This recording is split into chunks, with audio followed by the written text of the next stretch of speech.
Oi pessoal, continuando com os nossos encontros, eu sou Maga Prisca, instrutora das escolas iniciáticas, e nós vamos continuar desenvolvendo o tema Por que nós, do site comharmonia.com, que é um site que representa escolas iniciáticas, por que nós que trabalhamos nesse site estamos usando os nossos nomes iniciáticos e as nossas denominações de magas e magos.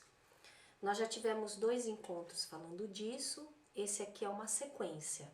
Quem não viu os anteriores, que são 2, por favor vejam, para que você consiga compreender em profundidade essa primeira iniciação que nós estamos passando, tá bem?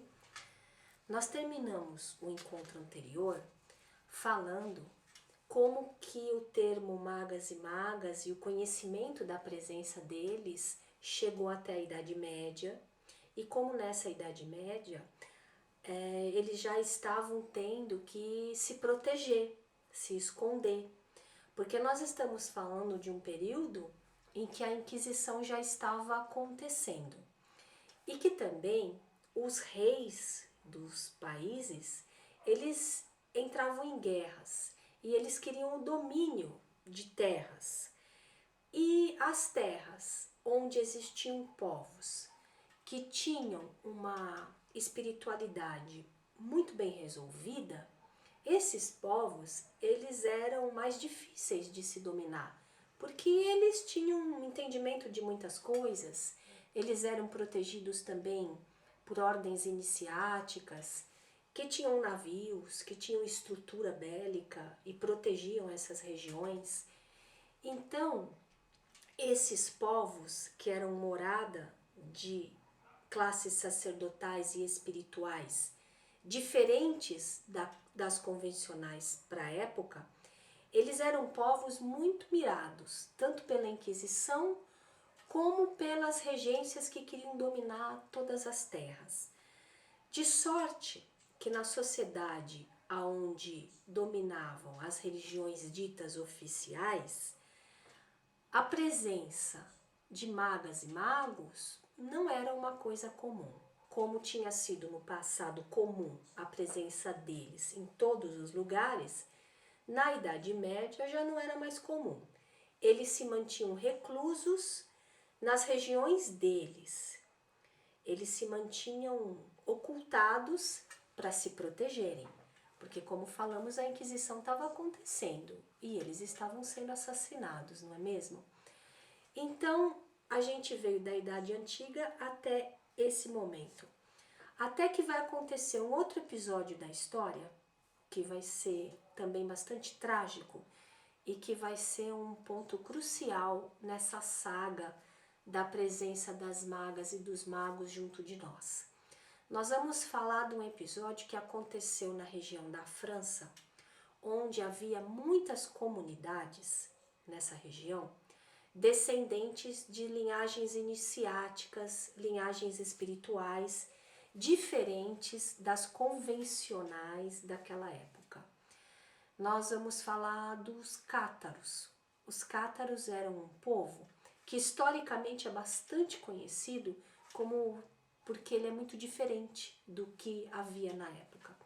Os cátaros tinham na sociedade deles sacerdotisas, sacerdotes, a religião deles tinha um fundo de ciência natural, eles dominavam engenharia, astronomia, astrologia, medicina de uma forma bastante avançada. As construções deles eram bem mais elaboradas e sofisticadas do que as construções que a Europa fazia naquela época. Esse era um povo que continuava assumindo o seu papel espiritual bastante diferente do que a sociedade estava impingindo como norma para aquela época. Naquela época era assim, ou você pensava igual todo mundo, o que era imposto, ou se você pensasse diferente, você corria o risco de virar carvão na fogueira.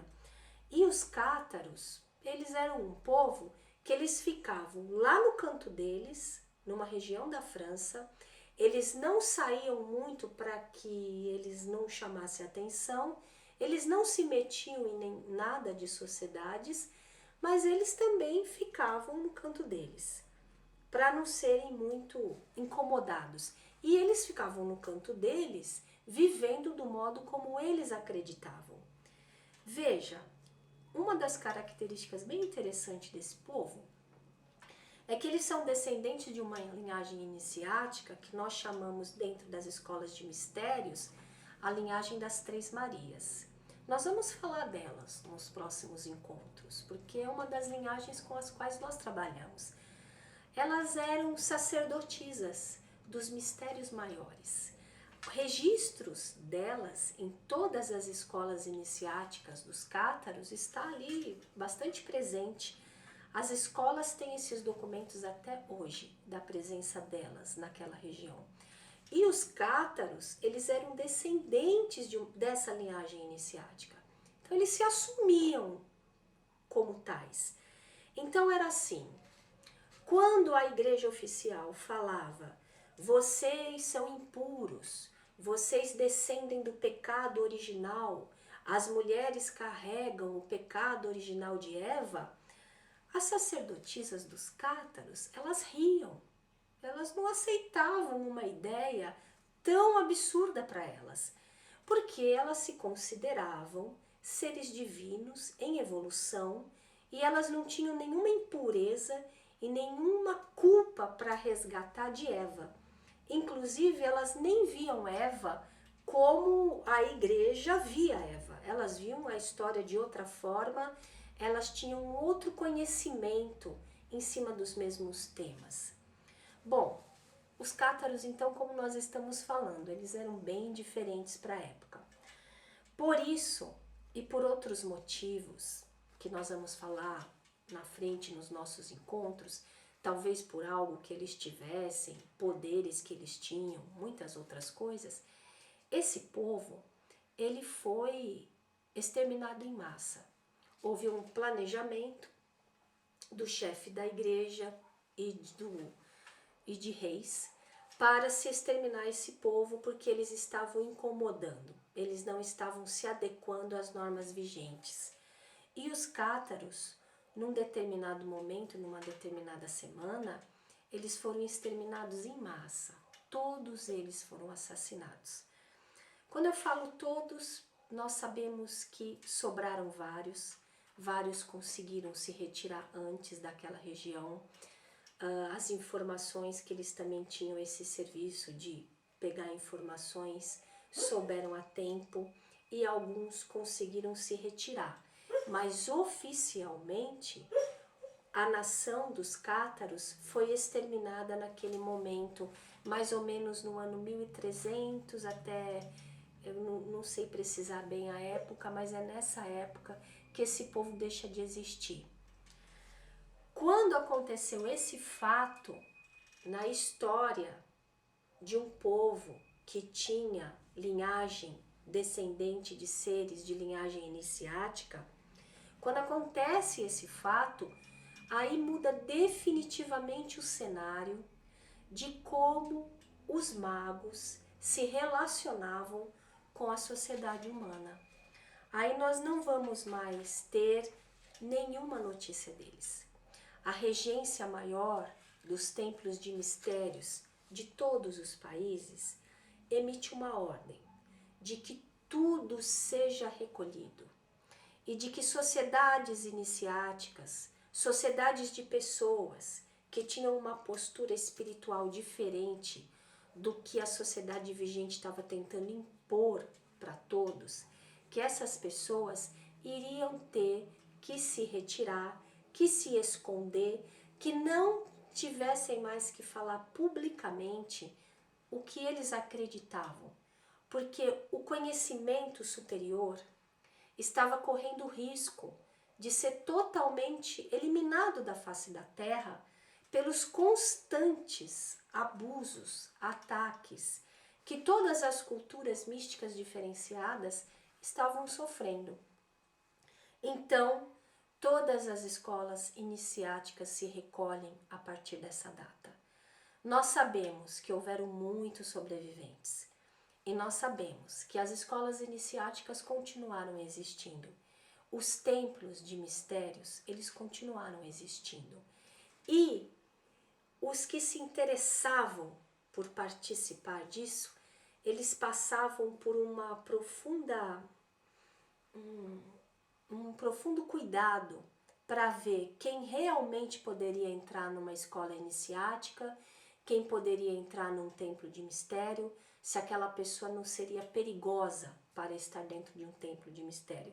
É por isso que as ordens iniciáticas passaram também a ser conhecidas como ordens secretas. Porque, para se protegerem, elas precisaram se recolher. Então, a partir desse ponto, nós chegamos num momento social em que isso infelizmente aconteceu. E foi um grande prejuízo para a sociedade de todos os tempos até agora, que de uma hora para outra, todo um vasto conhecimento tenha sido retirado de nós e tenha que ter se escondido para continuar a sobreviver dentro da sociedade humana. No nosso próximo encontro, nós vamos continuar com esse tema que ainda não acabou. Nós vamos ver o que isso acarretou. O que isso acarretou até hoje para nós. O sumiço, o desaparecimento do convívio natural com as magas, com os magos e com toda a ciência e conhecimento que eles tinham. Tá bem? Então, no nosso próximo encontro, a gente se vê. Luz e paz para todos e até lá.